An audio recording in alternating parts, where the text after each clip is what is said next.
So congratulations. What did you see in the data on the ground that the consensus might have missed at 6.4% inflation for June?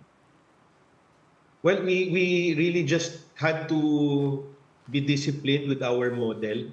We acknowledge that it was quite tricky to forecast, and we just had to be disciplined with that, stick to what we're seeing with the data, run the model, and one thing that is also notable about the recent forecasts, no, they're all quite clustered, and the median actually isn't that far off, 6.6%. So nothing really out of the ordinary, I think.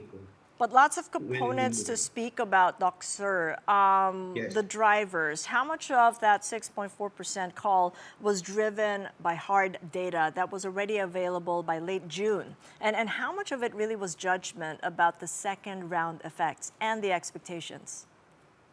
Well, yes, we had to make judgments there, of course. It's not purely mathematical, purely mechanical.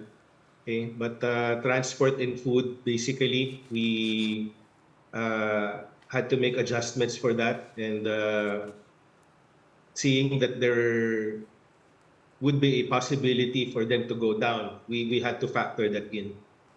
And guided by that model, of course, and looking at the averages of all of these components. So the downward trends for those major components, the transport and food, were factored in there. So how did you work out core inflation? Because that appeared to have continued to be toxic for a second straight month, right outside the comfort zone, 4% of the Bangko Sentral. It came in at 4.4%. How were you working that out? Well, we still do monitor, but they are significant components of the CPI. Okay? And we might not have gotten it exactly at 4.4%, I'm sure, no? But everything else would average out to 6.4%, which we got right for a headline. Okay? But this is something that we will continue to monitor very closely because in light of the recent trends that it's going up. Indeed, and when we look at the trends, we look at the main cause, and it's the U.S.-Iran war and the conflict again at the Strait of Hormuz, pushing up Dubai and WTI prices, so that's one. And then we have the removal of the suspension of the excise taxes on LPG and kerosene. So how do you think these would play into the inflation for July, for August, for September? Well, these are really notable upward risks to inflation. So we'll have to factor them in. And that they could mean that inflation could remain elevated, although there is a chance for it to gradually ease. Okay? I know that the target for 2026 by the BSP is 6.4%. Okay? And ours is somewhere near that too, around the 5 to 6%. Okay? But in terms of these risks, okay, we have to note that there are several. Okay? One would be wage price spirals. Okay? So we have minimum wage hikes approved across the country. Okay? This is an upside risk. Okay? And the BSP might be forced to worry about broadening demand-driven second-round effects because of this. Okay? Second would be global supply chain constraints. Okay? So the Middle East geopolitical hostilities would factor in here. Okay? It would continue to threaten global energy and fertilizer prices, which would directly feed into local transport and production costs. Okay? And also domestically, we have utilities and tariffs. Okay? So we have pending electricity rate adjustments, okay, and higher rice tariffs. Okay? These could directly contribute to the elevated path of inflation. And also peso depreciation. Okay?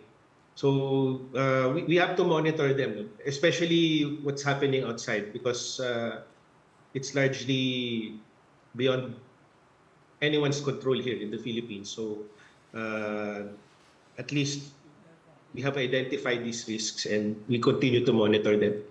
Talk to us about that wage price spiral, a new component, if you will, because that wage hike of 85 pesos for Metro Manila workers had just come through in the past few weeks or so. What is the worst case scenario for that wage price spiral, considering that we also have to consider perhaps genuine softening of demand because of higher elevated inflation? Yes, it's really interesting because this is precisely what the central bank warned. Okay, that when it mentioned that it's trying to manage inflation expectations, okay, and try to prevent the anchoring of expectations. Okay, so there, of course, would be changes because of this, in terms of expectations. Okay, there might be temporary relief, but at the same time, it would mean greater costs for firms, okay, in terms of compensation benefits, adjustments in pay scale, and so forth. Okay, so it's going to be a mixed picture. Okay, but overall, we do hope that this will not significantly cause an uptake for inflation. Okay, well, based on our model, we still see a downtrend for inflation for the entire year. It's going to average somewhere close to what the BSP also expects. Okay, but we have to monitor this also, no? Because I doubt that there would be, especially for MSMEs, no, there would be great room to absorb these added costs. Okay, so it's something that we will have to closely monitor as well. But it's a risk also, and well, based on what we see, we still expect a downtrend, but this is something that has to be closely monitored. In fact, you did say mixed picture, and the mention of Yeah. MSMEs in the wage hike, wage price spiral, all these risks appear to be more directed, is it correct, towards growth? Because if we see a lot of closures, perhaps, on MSMEs who couldn't handle an extra pay, salary increases for their workers, then the worst case scenario would be more closures. That's a possibility right there, okay? Because these things play out that way. It's textbook. Okay, that's why when we have instant relief like this, okay, and it's natural, people would want to have relief because of the rising prices. Okay, there would be momentarily instant relief, but there are also going to be consequences that would play out, and that is, of course, a possibility that there might be firms that could not readily absorb these added costs.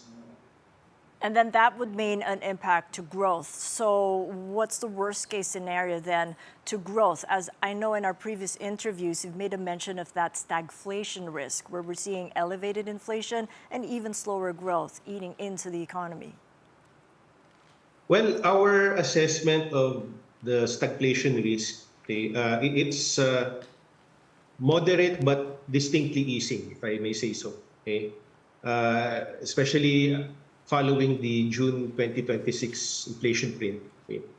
So there still are risks here, okay? But we're not really in a true textbook stagflationary crisis yet, okay? Because output is still expanding rather than contracting. Our GDP growth is low but positive. And that is, I think, what I also mentioned in our previous interview, that we do not want it in recessionary territory. okay, but still managed to keep it low and positive. Okay. And there is an indication that headline inflation peaked 2 months ago, okay, or 3 months ago. Okay, but the economic reality is what we would call a growth recession hybrid. Okay, so this growth recession hybrid speaks of growth being too low to rapidly reduce poverty, okay, while inflation remains too high to allow for monetary relief. So it's quite tricky, quite precarious. Okay, but we have to really monitor outside events closely, I think, because we are largely dependent on what happens outside. Exactly. I mean, So it's it's really that, monitoring, and it's data-driven monitoring, if you will. If you yeah. speak with the Bangko Sentral governor, it's those data points that he's going to try to make sense with when he comes right down to that meeting in August for the monetary policy decision. How do you think they'll decide, given what we talked about, elevated inflation, even slower growth because of wage price spiral? Do you think they'd make a go now for that 25 basis point hike, or do you think they'll wait a little? Well, probably they might wait a little. Okay. The central bank governor mentioned that there is room to do another hike. Okay. But just because you can doesn't mean you should. Okay. Because it is still a delicate balancing act. Okay. But all told, I think we should have a balanced mix in terms of policy. Okay, you know, we cannot afford to overburden monetary policy. Okay, and of course we need to also rely on fiscal support, especially in addressing supply side. Okay, and that is the delicate balancing act between monetary and fiscal policies. So Okay, do you think it's monetary going to come policy will try in to. August, October, or December for that 25 bips of a hike? Well, I don't think it would come in August. Okay, but depending on how things play out, okay, it's not yet clear whether we'll do it. Hopefully, if we're seeing a downtrend, okay, and it's sustained, okay, probably there wouldn't be much pressure to do it come October and the following months. Okay, but I don't see it happening in August. All right. Not Well, yet. we'll leave it there then and check back with you near the time. Thank you Yeah. so much. Sir Percival Reyes Peña of Ateneo de Manila University.